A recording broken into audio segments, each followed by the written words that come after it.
तपाईले कहिले सोच्नु भएको छ रवि लामिछाने र बालेन शाहको नाम सुन्ने बित्तिकै पुराना नेताहरू किन यति धेरै आक्रामक हुन्छन्?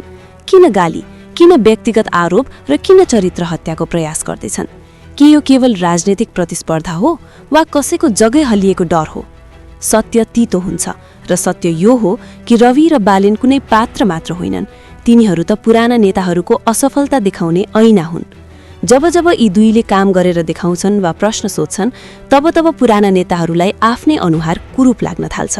बालेन र सिस्टमको धक्का। काठमाडौँको सडकमा डोजर चल्दा होस् वा फुटपाथ खाली हुँदा बालेनले केवल बाटो सफा गरेका थिएनन्, उनले त वर्षौंदेखि सेटिङमा चलेको बिचौलियाको जालो च्यातेका थिए।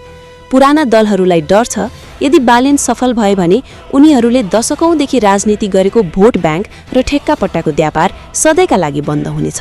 त्यसैले उनलाई अराजक भनिन्छ ताकि उनको कामभन्दा उनको स्वभावको चर्चा बढियोस्। रवि र फाइलको डर।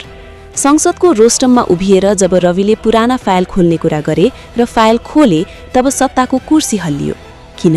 किनकि ती फाइलहरूमा कसैको भ्रष्टाचार लुकेको थियो त कसैको अक्षमता। जब तर्कले सकिँदैन, तब गाली सुरु हुन्छ। उनको नागरिकतादेखि सहकारीसम्मका मुद्दालाई किन यति धेरै गिजोलिन्छ? ताकि उनी ती फाइलहरूसम्म पुग्नै नसकुन्। मनोविज्ञानले भन्छ, जब मान्छे आफूभन्दा श्रेष्ठ र ऊर्जावान शक्तिसँग डराउँछ, उसले क्यारेक्टर एसासिनेसन अर्थात् चरित्र हत्याको सहारा लिन्छ। नयाँलाई अपरिपक्व भन्नु वा विदेशी एजेन्टको ट्याग लगाउनु उनीहरूको रक्षात्मक कवच मात्र हो।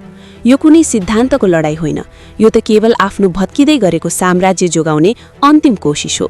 अहिले सिस्टम हल्लिएको होइन, सिस्टमभित्रको सेटिङ हल्लिएको छ।